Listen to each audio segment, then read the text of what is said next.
มียผสมน้ำยาไว้นี่เขาจะ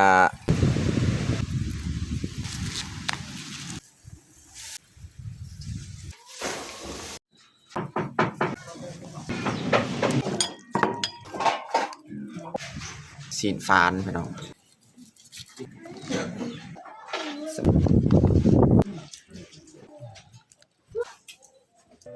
อย่าลืมกดไลค์กดแชร์และกดติดตามเด้อพี่น้องค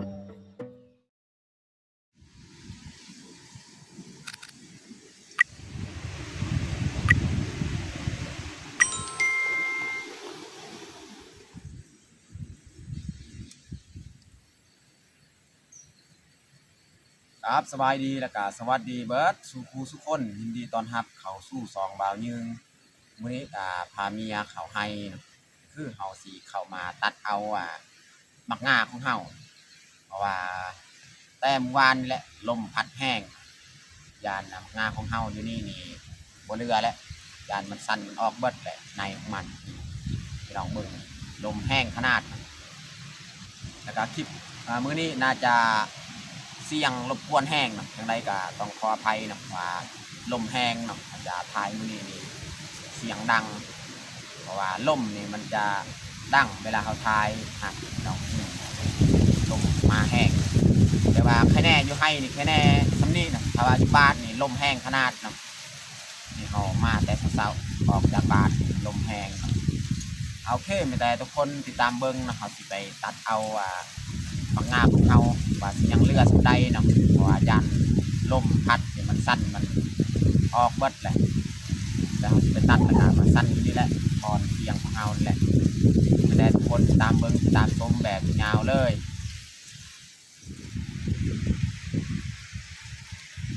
ลมนี่บ่หยุดบ่เศร้าเลยแต่มื้อวานพี่น้องเนาะ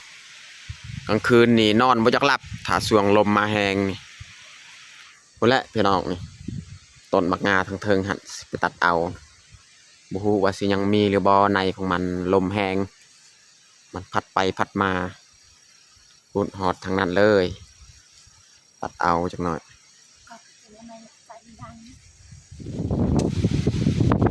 อันนี้เขาจะเริ่มตัดเลยพี่น้องเนาะ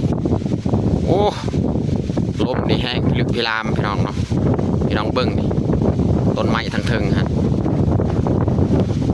เราเริ่มตัดเลยนะนี่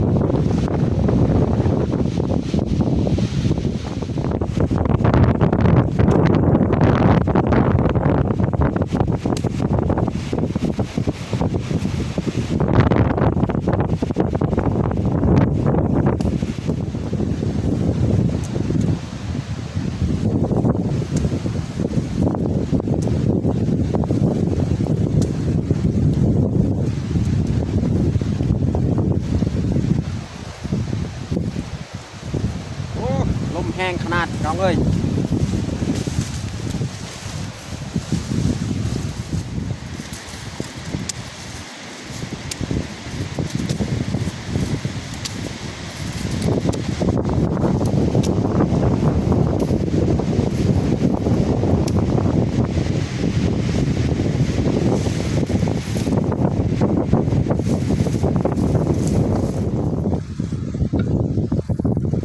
ไม่ได้เขาจากคนเอาไปไว้เลยอยู่บนเตียงเนาะเวลาจะพอให้มันสั้นแห้งเนี่ยมันลดแล้วอันนี้ลดลายแล้ว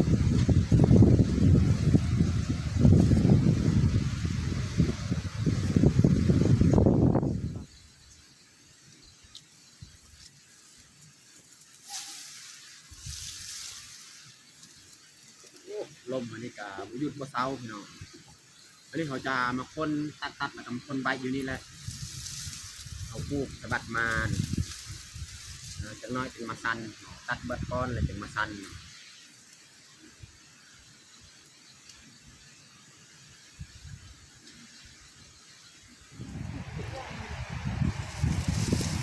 ่เมียจะคนอีกเนาะตัดแล้วคนเอาไปไว้อยู่โอ้พี่น้องอยู่ลุมเทียงเนาะ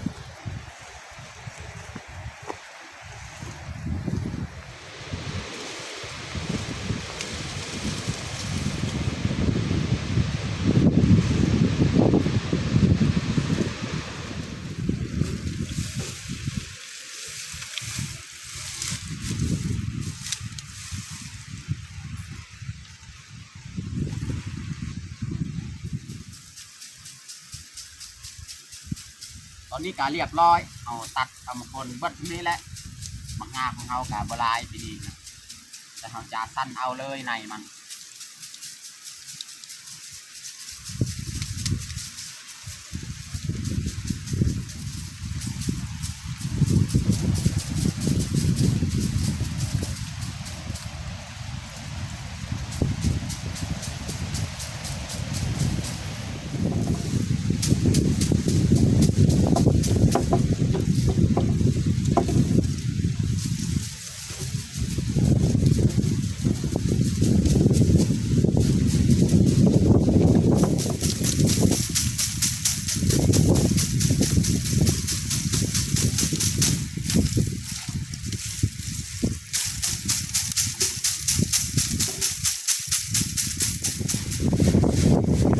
อันนี้เขาจะสร้างใบมันออกอีกเนาะหลังจากเขาสั้นแล้ว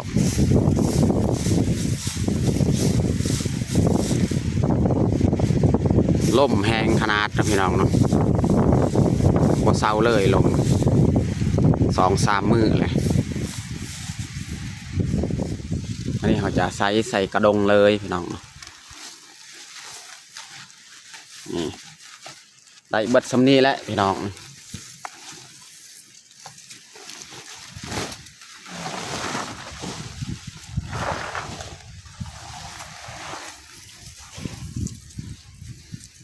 บ่ฮู้ว่าสิพัดได้หรือบ่พอลมพัดนี่ถ้าว่าลมบ่พัดนี่ก็ได้อยู่พอพัดเนาะ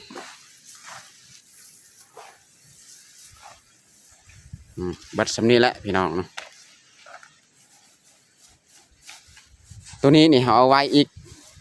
มื้อหน้ามื้อเนื้อเขาก็เอามาสั่นอีกบัดมันแห้งนี่เพราะว่ายังมีตัวดิบนี่เขาต้องได้กองไว้ตัวนี้2 อันบัดมันแห้งเขาก็เอามาสั่นใหม่มันว่าสิทิ่มได้ตัวนี้ยังเนาะนี่พอเอามาตัวดิบนี่ยังบ่ทันได้ออกเทื่อบ่ทันได้บานเนาะได้ดาวโทเดียว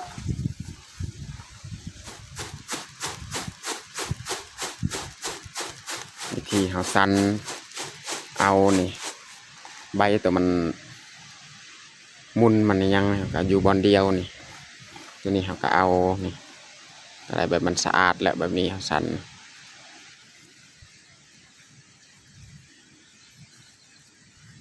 เศษใบตัวมันฟุ้นหันก็สร้างออกอีก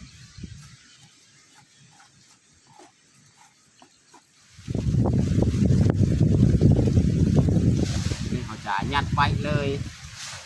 เมียว่าพัดบ่ได้ลมแห้งเอามาไว้ที่บ้านเมื่อใดลมบ่มาถึงพัดแต่ว่าพัดส่งลมแบบนี้นี่มีโอกาสที่จะลายก็ได้ซัมโลปลายนี่แหละ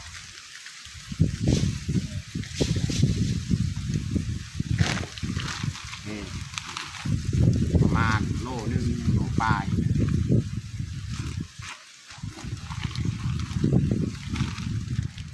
ตอนนี้ก็เรียบร้อยเอามักงาเนาะตัวนี้เขาก็กองไว้เนาะจากน้อยตัวนี้นี่เขาก็เอามาไว้อยู่บนเทียงนี่แหละเพื่อบ่ให้ปวกมันมากินเนาะแล้วก็บัดนี้เมียว่าสิมาปลูกหมากสุกินีหมากหมากแตงเนาะนี่ส่วนคอยนี่แม่นเลาะเก็บพริกเนาะตามหั่นเนาะ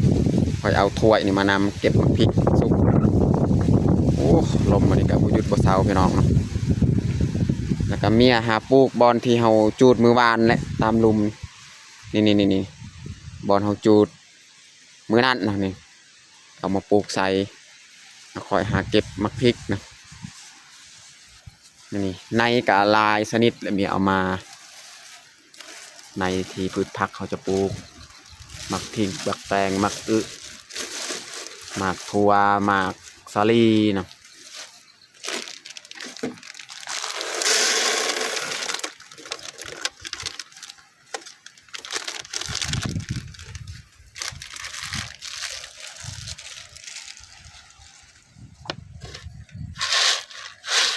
ผสมน้ำยานี่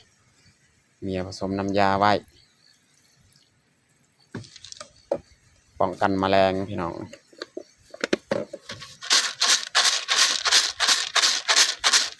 ต้องได้ใส่ยาแต่ละชนิดเนาะ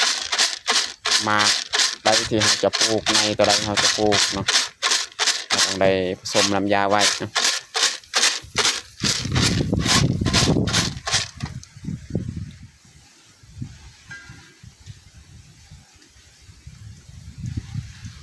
เก็บผักพริกนี่เก็บแต่มากแดงเนาะมากสุก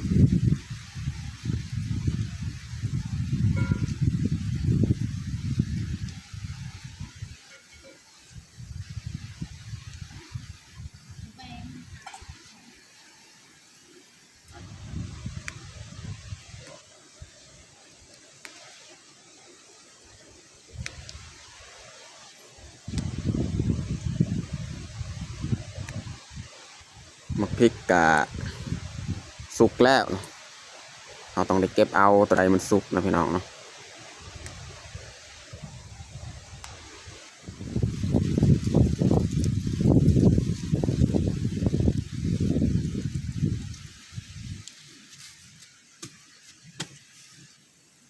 เมียจะหวานแนวมักพริก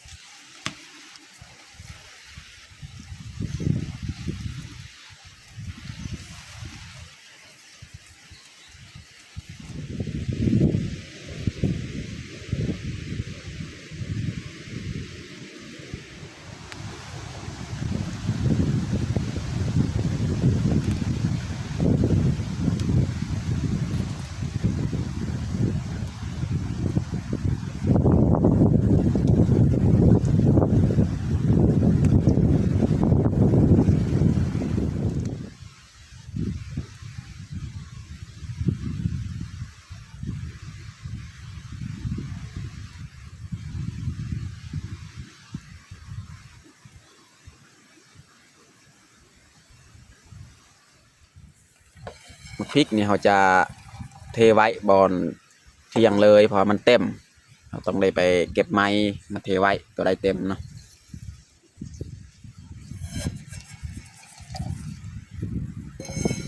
พริกกะเก็บสำนี้พี่น้องเนาะ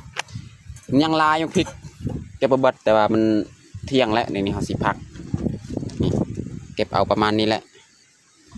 เพราะว่ามันเที่ยงแล้วพี่น้องเนาะหิวข้าวเราต้องไปกลับบ้านนี่เมียกะกำลังปลูกแนวพืชผักของเฮาเนี่ยกะยังบ่แล้วเนาะเอาสิโจไว้พี่น้องเนาะโจไว้มื้อหน้ามื้อเนออีกนะ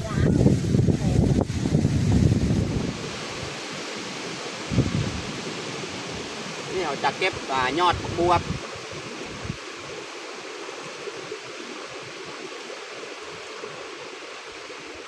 เขาเก็บมาพริกแล้วกะหาเก็บพืชผักอีก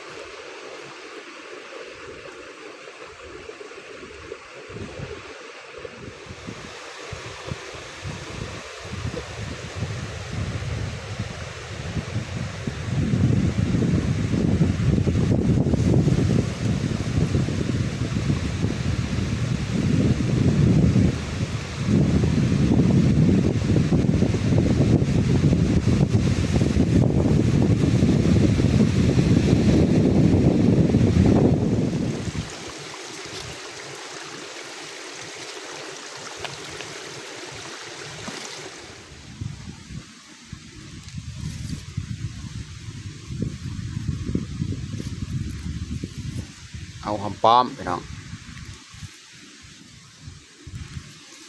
ไปแล้วประมาณนี้เอาหอมเป้มันจะขึ้นป่งอยู่บนตอไม้พี่น้องเนาะ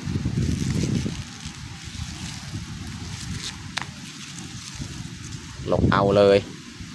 หอมเป้มันมีลายพี่น้อง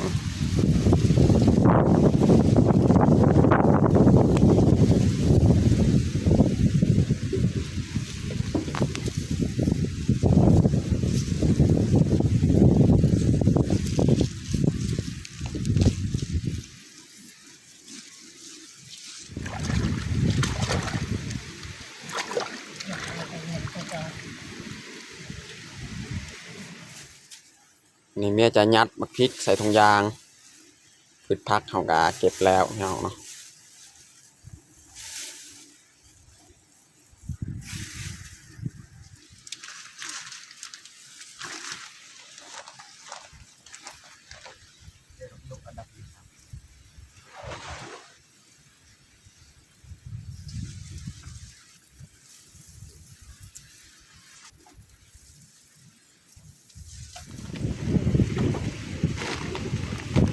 เมียจะยัดหมักงาพริกเนาะอันนี้พืชผักเนาะที่เราเก็บแล้วก็หมักงานี่แม่นเอาไว้อยู่นี่เต็งไว้พอลมแห้งยันมันสีพัดไปเนาะเอาฟืนมาเต็งไว้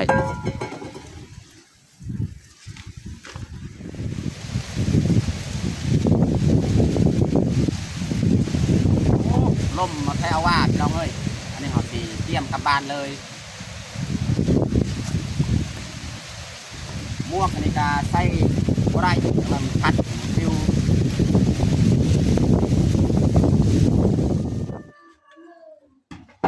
ตอนนี้เขากามาฮอดบ้านเนาะ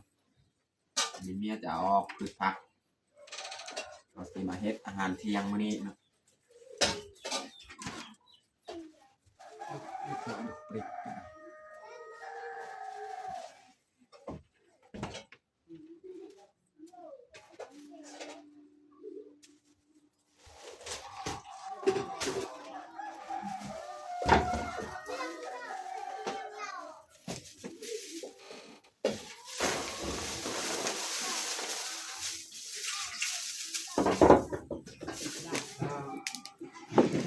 พริกอันนี้เขาก็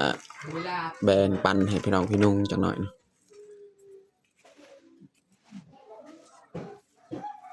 และยอดมักบวบนี่แหละสิเอามาเฮ็ดอาหารเที่ยงมื้อนี้เนาะเมียจะปาดเขียดของเฮาเขียดหรือว่ากบตัวหนึ่งเนาะฮะเราสิมาเฮ็ดปนเนาะ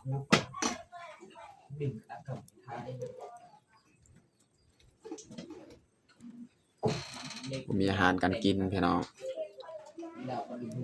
เอากบตัวหนึ่งมาปนอาหารเที่ยงวันนี้โอดอีปิง บ้านนี้ไก่ต่อมเอ๋เรียนในเทียม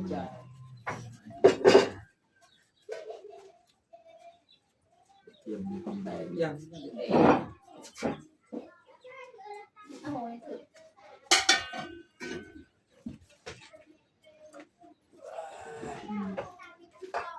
น่ะเข้ากัน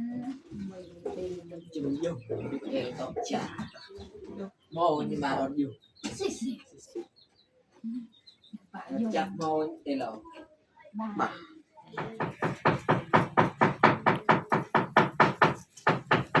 นี่เขาจะปิ้งกระเทียมเนาะพอแล้วกระเทียมหอมแดงสักนิดอันนี้เขาจะออกเขียดของเรามีตัวน้อย2-3ตัวใหญ่ตัวหนึ่ง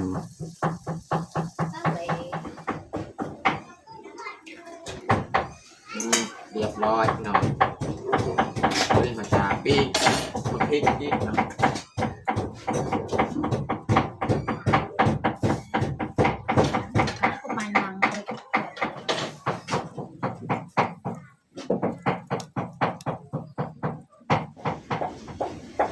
ตอนนี้ก็สุกเรียบร้อยปีกพริกของเราสีมาตำเลยเนี่ยกำลังล้างพืชผัก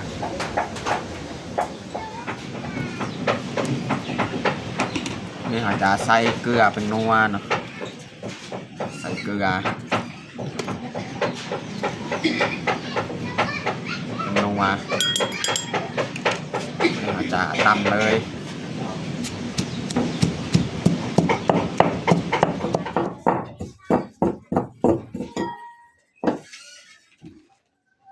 เอาเขียดของเรามาใส่เลยนะ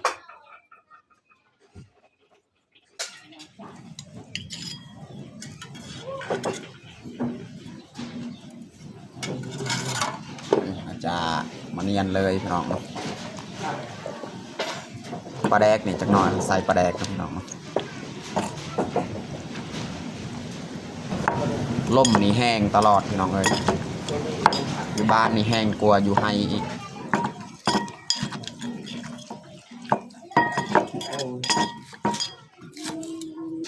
ซอยหอมบัวซอยหอมเปย์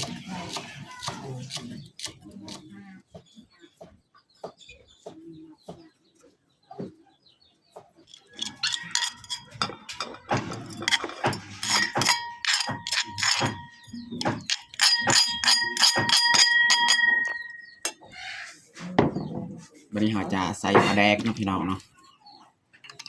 ใส่ปลาแดก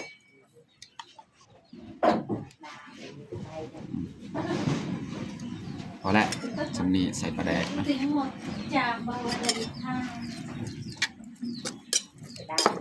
ใส่ปลาแดกแล้วเราก็มาใส่น้ำอีกเนาะพี่น้องเนาะใส่น้ำแบบนี้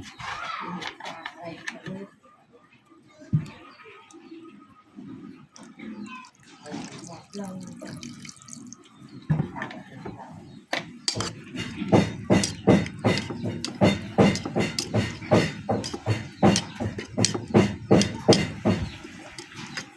้เราจะใส่เครื่องหอมของเราพี่น้องเนาะใส่หอมบัวหอมเปรย์หอมป้อมเนาะ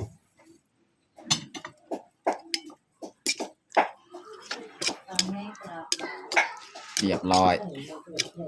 ที่เห็ดป่นพี่น้องป่นเขียด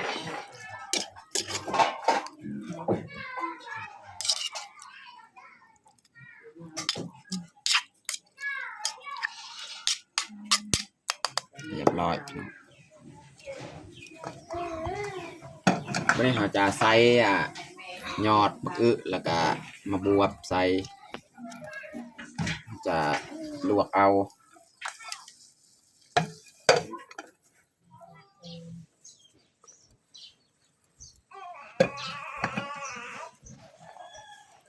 ตอนนี้ก็ไก่ชิสุกแล้วลวกมาบวบกับยอดมะอึเนาะล่มนี่แห้งพี่น้องเนาะนี่ก็สุกเรียบร้อยลวกผักของเราวันนี้เนี่ยจะปิ้งซีนชิ้นแห้งเนาะ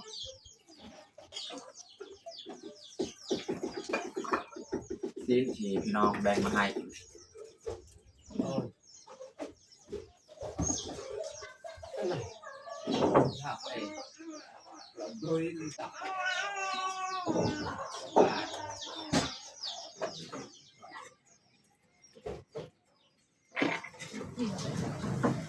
นี่แหละซีนพี่น้องแบ่งมาให้ซีนฟานพี่น้องอาจจะปิ้งเลยซีนฟาน อันนี้ยังเคยอยากกินอบเนาะ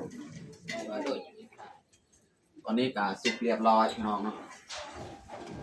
ปีกซีนของเรา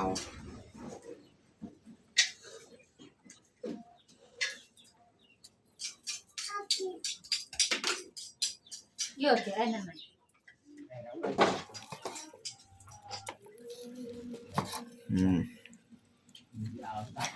ซีนฟานมันจะเป็นแบบนี้เนาะ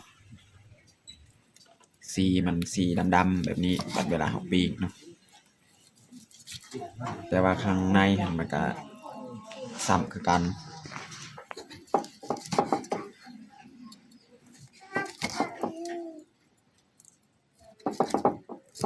โอ้หอนนี่เคยที่เคยแฉะไม่ใช่เดี๋ยวนะจ้าไม่ใช่เดี๋ยวนะ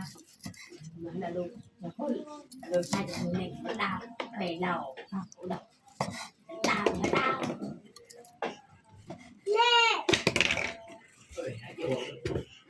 แม่กระดาษเขาใส่เราเราไม่ได้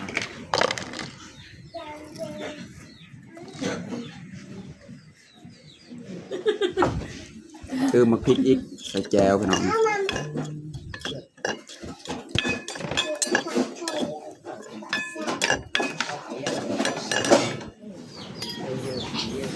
ลวกมาบวบเนาะแจวพี่น้องปิ้งซีนฟานพี่น้องนี่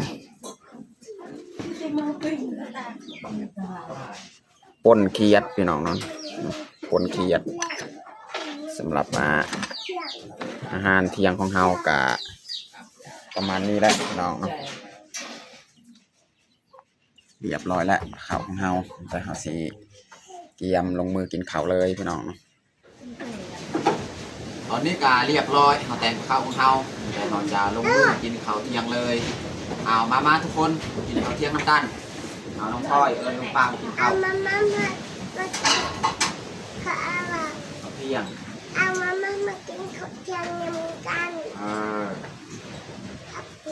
กินแบบนี้ เอาว่า เอาออกติดเข่าพี่น้องกินบะบังพี่น้องจกเอาติดเข่า ไทยเจ้าอะไรวะพ่อ เข่าเที่ยง เที่ยง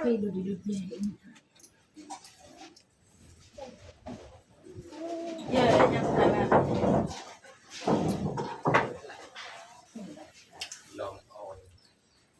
เด็กตะบอยเลย